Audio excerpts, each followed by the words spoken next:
Alrighty, so this is the start of Rafayel's special event storyline. This is the prologue chapter. So yeah, if you haven't or are interested in seeing the other guys, there will be separate videos for them as well, either on the page or in a playlist. So if you want to check the other guys out as well, please be sure to do that.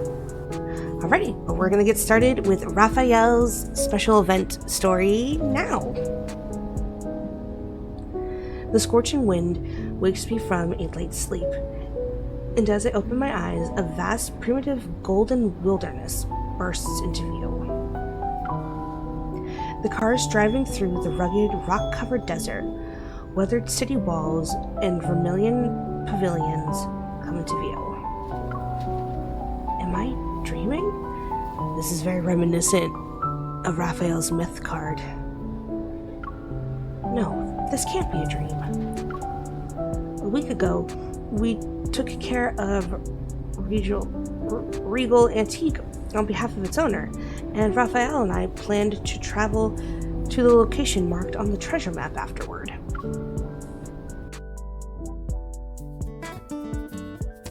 One week ago, on a relaxing afternoon, I used my phone to look up the location marked on the treasure map. It happens to be a mysterious ancient city of sorts. That's odd.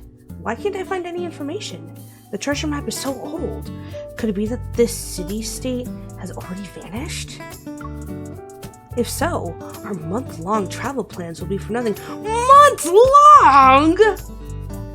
God damn, must be real fucking nice to be able to take spontaneous month-long vacations! God damn!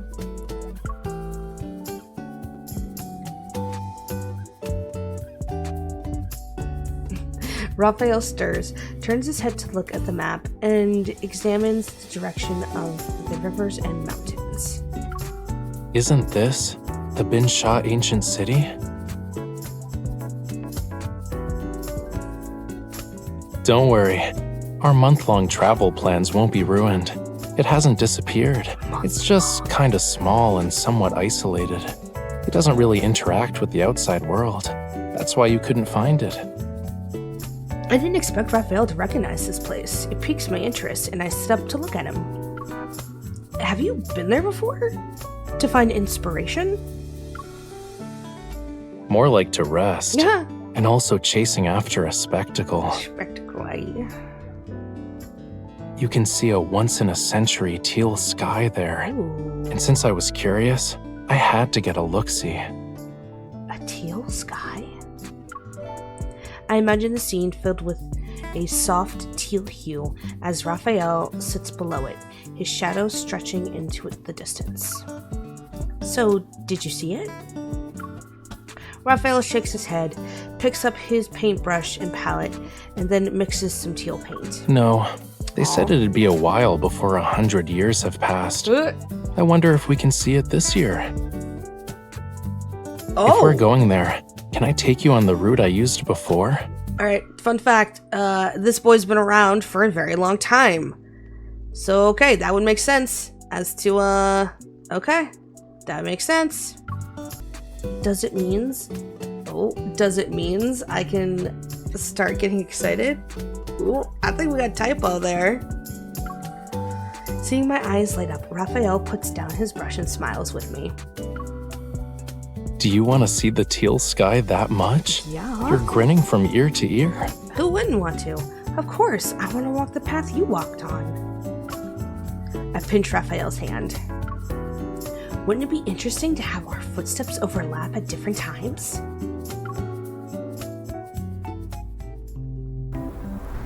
Recalling this, my consciousness gradually returns. I hear Rafayel chatting with the driver. I see. So you two are here for your honeymoon? What are you telling people? Rafayel glances at me and starts messing around. This is the first stop of our honeymoon. We have a month ahead of us and many places to go. What? This bitch is telling people we're married! Oh my god! Stop. It's too cute. And now wide awake, I poke Raphael's waist and grumble. Ouchie. Why did you... Oh my god, stop.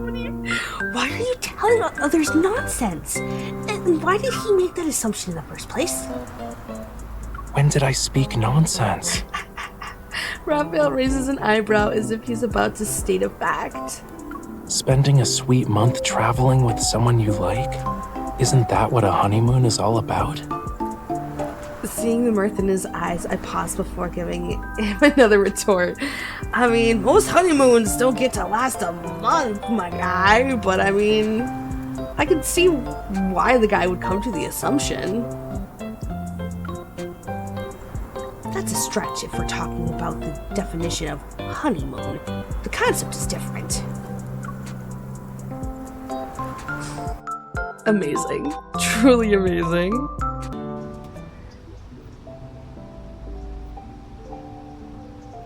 Binshaw Ancient City.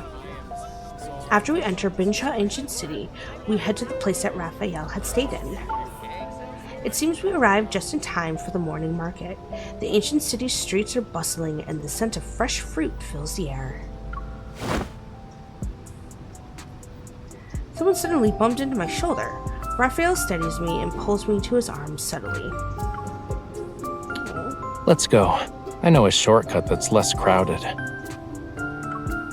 He takes my hand and leads me to an inconspicuous fork in the road.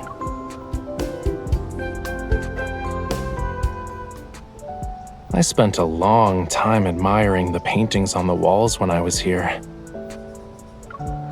He points to the walls on both sides of the alley. I follow his gaze to see large, colorful murals. Despite the wear and tear over the years, the flying Apsara remains vivid and dynamic in her pose, with her sleeves fluttering. It's a shame a lot of the plaster fell off. The Apsara mural appears somewhat incomplete. Raphael's hand brushes over the rough, bumpy surface of the wall, finally resting in a hole where the plaster is peeled off. The locals say time is also a part of art. That's fair. Once a painting is complete, it starts to decay. It's good to protect and restore it, by all means. But then you miss out on the beauty of its transience. I can see both sides of the argument. As a person who does museum collections work herself, I get where he's coming from. But preservation. Preservation! What I'm trying to say is that you don't have to feel bad for the peeled parts of the painting. It's beautiful this way too. I have to say, your perspective is very unique. But why does this Apsara on the wall have a face? It's clear the artist chose not to paint it. Raphael stops in front of the blank area, pondering before he speaks. Perhaps the artist wants each person who admires the Apsara to fill it in with their imagination. The blank space is the cradle for imagination, and the final brushstrokes of the painting are completed by the viewer. It's something like that, yeah? Also, when we meet the artist of this Apsara mural, we can ask him directly. Meet the artist? Aren't we going to the place where we'll be staying for the night? Yeah, the place we'll be staying in is the artist's home. Oh, okay. Connections. He points to a small courtyard that's just coming into view. We're here.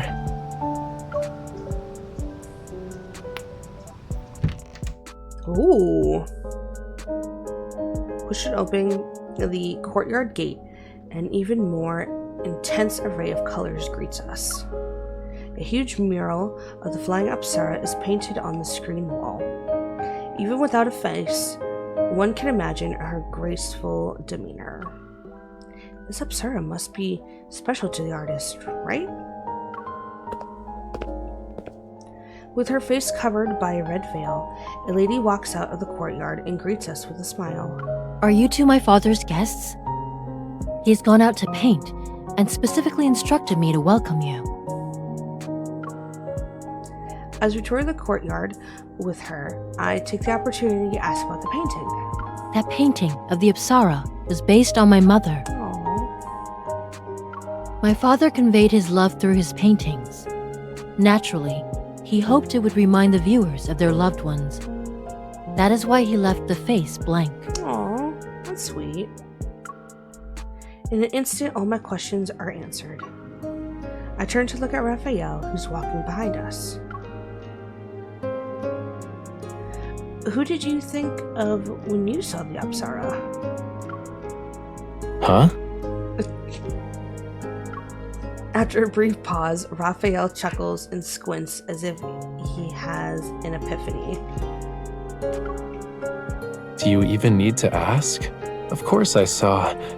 No, who did I see? Oh, come on. You don't gotta be such a tease. Don't keep me in suspense. Say it.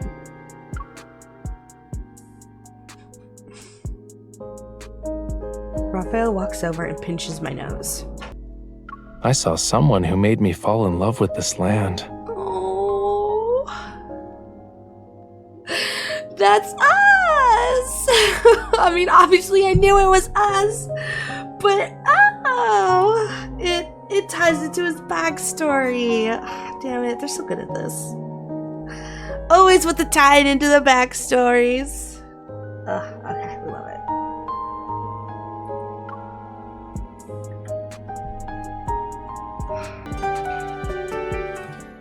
Ooh. Isn't this a little complicated?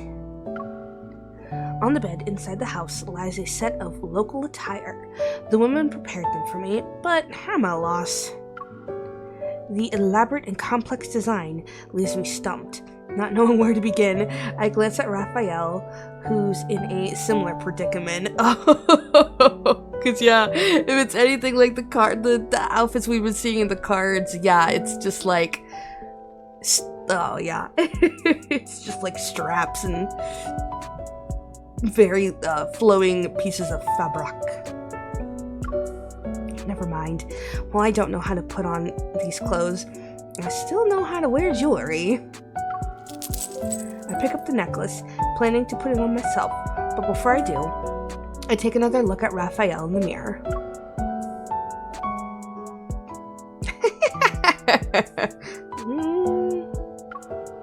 I clear my throat and give the necklace to Rafayel, and then I lift my hair to expose my neck to him.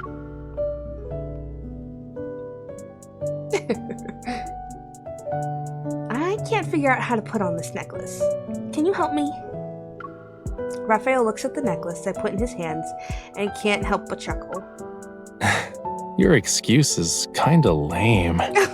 Oh, excuse me for wanting to bring you in on this. Fucking excuse me. He steps behind me and wraps the unfastened necklace around my neck. The cool necklace touches my collarbone. Rafayel's fingers brush away the stray strands of hair by the nape of my neck.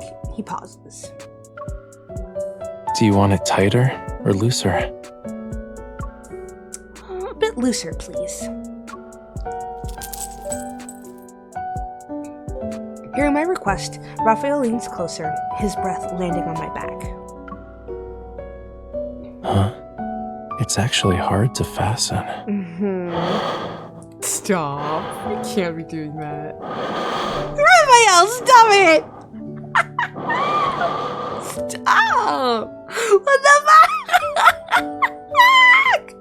Sensing him get closer, his breath pressing against me, I move my neck.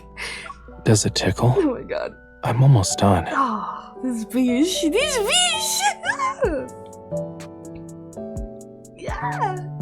Even the slightest of movements seems to be amplified by my senses. I exhale when he finally fastens the necklace. Intrigued, Rafayel picks out a golden head ornament from the jewelry box. Do you want to wear this too? Will you help me? Didn't someone say she couldn't figure out how to put on a necklace? Since she asked for help, I can't just ditch her after one piece of jewelry. Oh, so sweet of him. True, I was the one who called Rafayel over. After a moment of silence, I raise my head and look at Rafayel. All right, go ahead. Why do you look like you're about to come face to face with death? Is it that terrifying? What? What kind of look are we giving him? As he speaks, Rafayel bends down and reaches behind my head. The sudden closeness makes me instinctively close my eyes. Why are you closing your eyes? Because we're a shy babu. That is why. I open my eyes a little later than I should have, and Raphael's face is still in front of me. He's so close that even my reflection in his eyes is clear. It's nothing. He carefully fiddles with the pendant hanging on my forehead, and my gaze starts to drift here and there. I accidentally look into the mirror. Our reflections are very close to each other, as if we're one.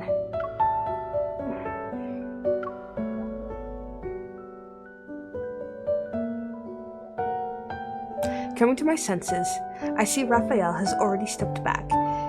He pulls out several colorful ribbons from the jewelry that I had overlooked. Are they supposed to be tied around my hand? I think I saw something like this on the street earlier. He holds up my hand. In this place, it's said that if a man and woman are fond of each other, the man will wrap ribbons around the woman's fingers. Oh, that's cute. I like that. Looking down as Rafayel carefully winds the ribbons around each of my fingers. Except, what about my ring finger? Amused, Rafayel looks up. You don't know?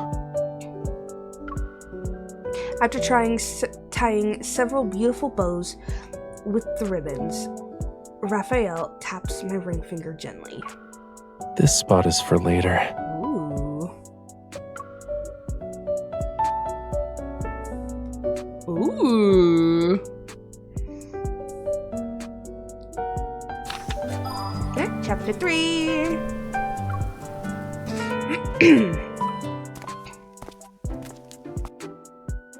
Walking out of the courtyard, we pass by the path adorned with the Apsara's painting again. Apsara painting again. Wow. With these accessories, you resemble the Apsara even more now. Really? I didn't expect you to recognize me. I was planning to keep my identity a secret. I spread my arms, mimic the flying pose in the painting, and move 45 degrees skyward. The Apsara has descended. Won't you take a picture to remember this? Instead of taking a picture, I'd rather capture the Apsara's elegance with my eyes. Besides his eyes, Rafayel frames a shot with his fingers like he's taking a picture. Click. Stop. He's so cute. Oh my god. Is the Apsara unsteady on her feet? I am unsteady indeed. The flying pose is challenging. No matter how I try to maintain my balance, I'm on the verge of falling. Swaying from side to side just before I fall, I quickly weigh my landing options and move my body towards Rafayel. Rafayel, stay right there. You have to catch me. Do you hear? The Apsara is securely caught by a pair of strong arms. The owner of these arms smiles before speaking in a dramatic voice. Ah, the Apsara has truly descended. Apsara, welcome to the world beyond the painting. I'm Rafayel. If you don't mind, would you come with me today? I straighten my clothes, adjust my jewelry, and take Raphael's outstretched hand. You better take me to fun places, or else this Apsara will fly away when you're not looking. Upon hearing my words, Rafayel clasps my hand firmly. No can do. I'm not exactly planning to let you go. Ooh.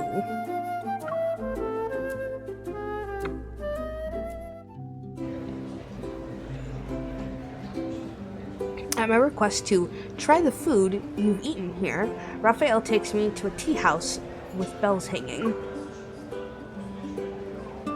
Do you want to try the special tea here? I've had it before.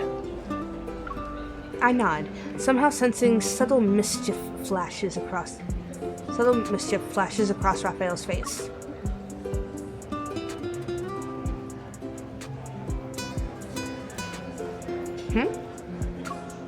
In front of me, Rafayel talks to the waiter, pointing and circling on the menu before holding up his finger to say 1.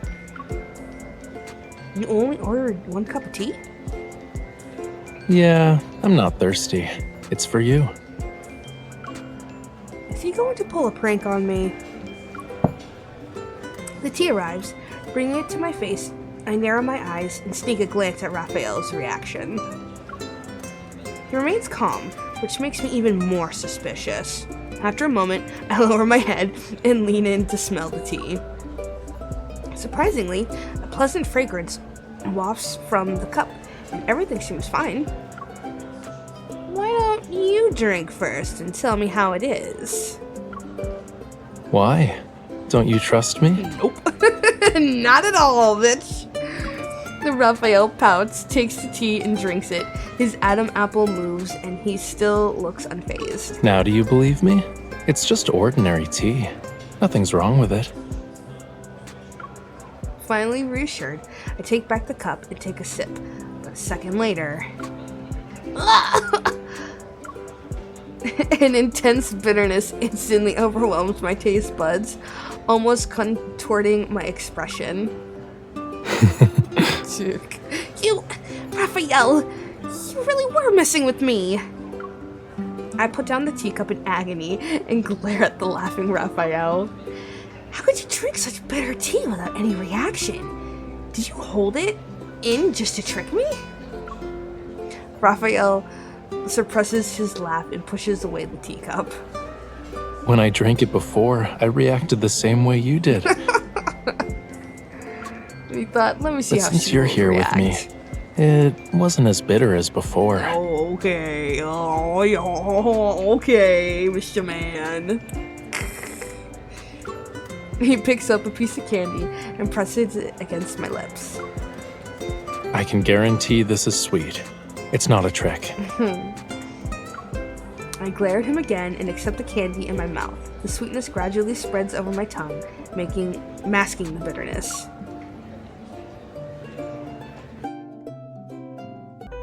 Let us start. The bitter taste in my mouth disappears thanks to the candy. I move the teacup further away and pick up a delicate fruit to eat. Hearing music drift from below the tea house, I lean over and look down.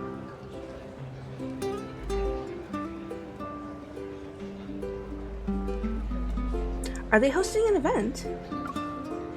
People cradling instruments pass by, playing as they go. Rafayel and I lean on the railing, quietly enjoying the music. After listening for a while, I realize it's an impromptu parade organized to celebrate the once-in-a-century teal sky. Shall we join them?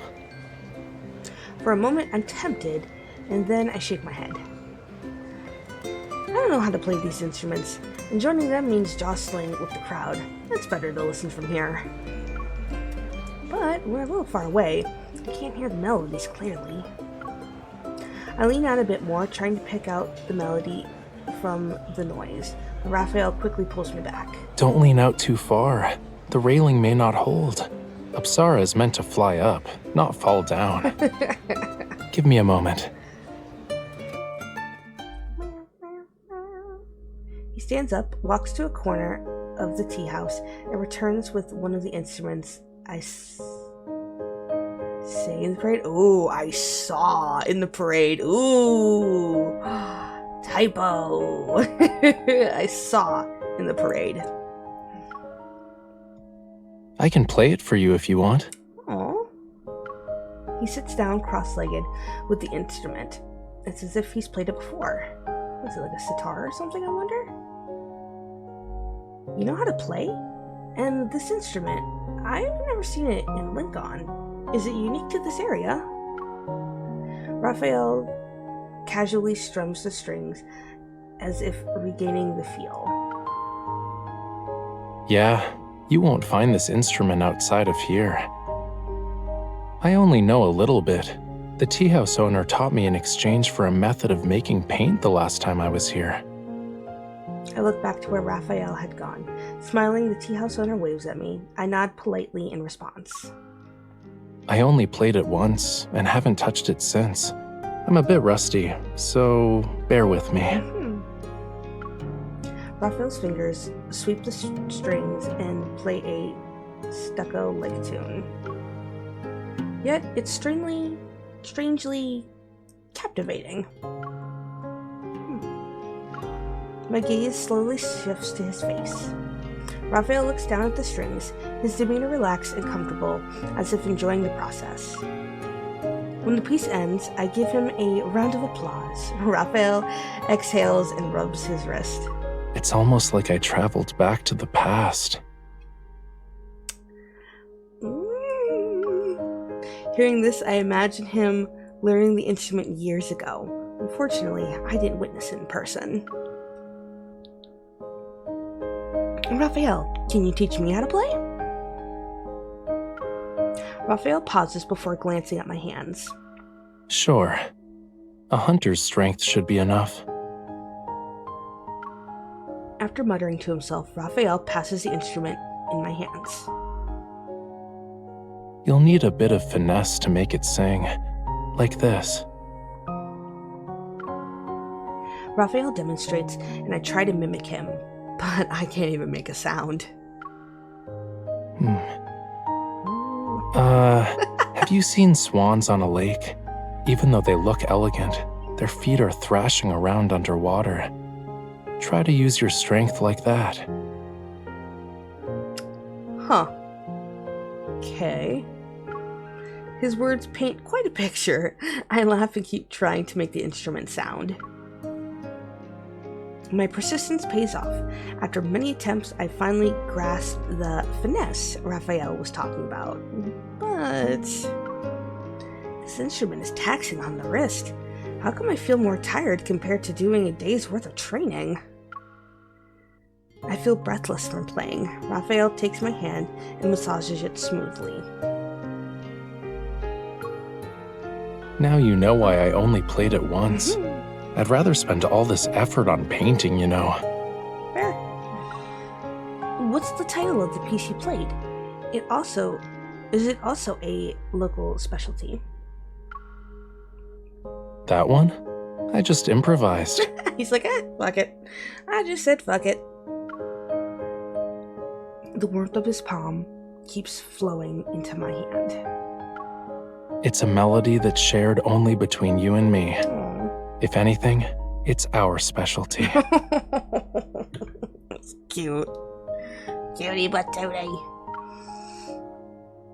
Cutie patootie.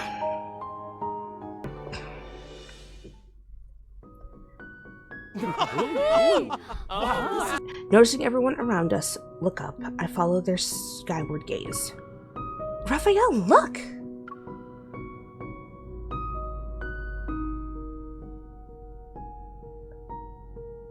The ordinary pale blue, cloudless sky fades. It's soon overtaken by soft, hazy teal. It's like a lake suspended in the air, and the wind creates gentle ripples on its surface. This feels surreal. Let's go to the rooftop. No time to think, I jump up from my seat and follow Raphael's lead.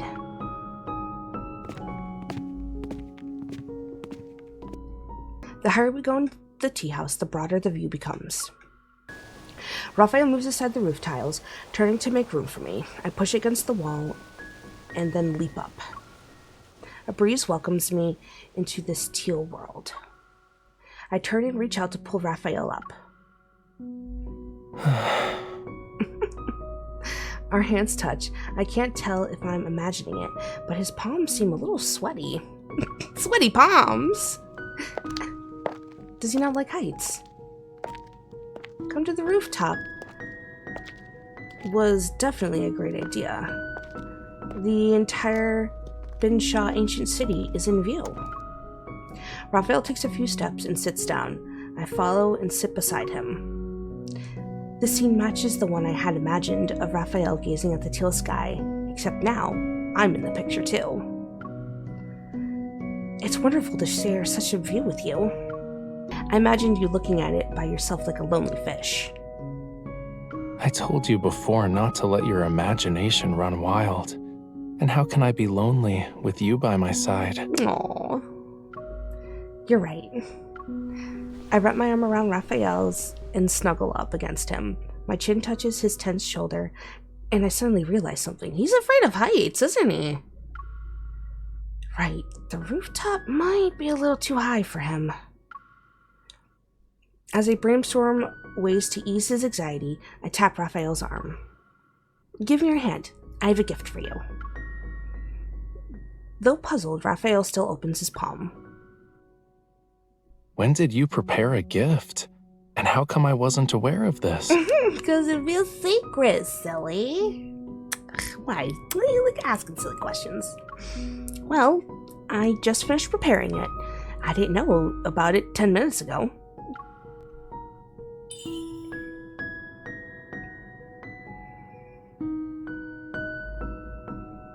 I wink mysteriously, interlocking my left hand with his.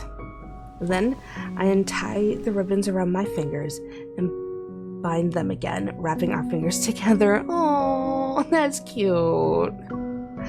Here's your gift. With my task complete, I raise my hand to see Raphael's reaction. Not nervous anymore, are you? I wasn't nervous. Stop making stuff up. Okay, sweetie. I laugh, pretending to be disappointed. I shake my head and reach out to untie the ribbons from our fingers. All right, I made this gift because someone's afraid of heights. But since he says he's not nervous, then I'll... Wait, I was talking nonsense earlier. Don't worry about it. Oh, okay. Okay. Just nonsense, he says. Raphael stops my attempts to remove the ribbons and tucks our intertwined hand into his embrace. Once you give a gift, you can't take it back.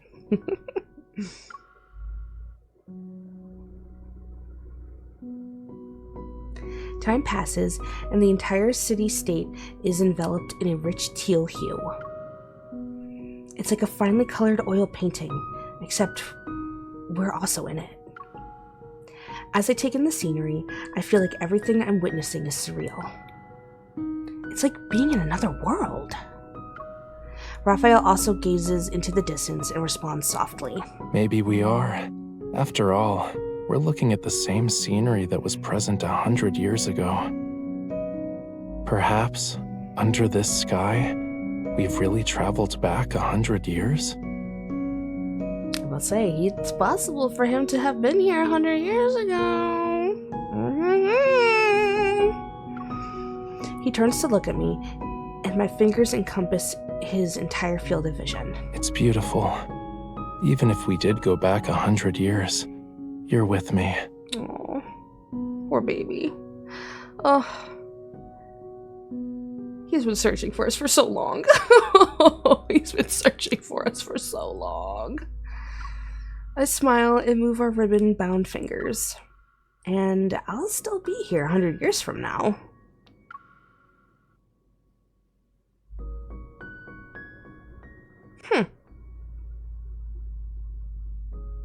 Not gonna lie, that one was a little...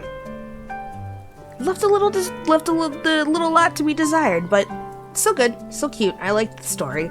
I'm definitely more interested in the card. I have, by the time I'm recording this, I have not gotten the card. So I'm hoping to get the card. But yeah, guys, that was Raphael's Mountain Journey event story. I hope you enjoyed watching this with me.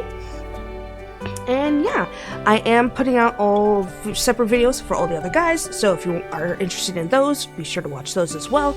Either find them in the playlist or on the channel. If you haven't subscribed to the YouTube channel already, please be sure to do that. I will be posting a lot more Love and Deepspace content as time goes on, because I really enjoy making this stuff. It's a lot of fun. Also, I do stream on Twitch, so if you ever want to catch me live, be sure to come either Monday, Wednesday, Friday, or Saturday. Alright guys, I hope you enjoyed this video, and I hope to see you again next time. Bye!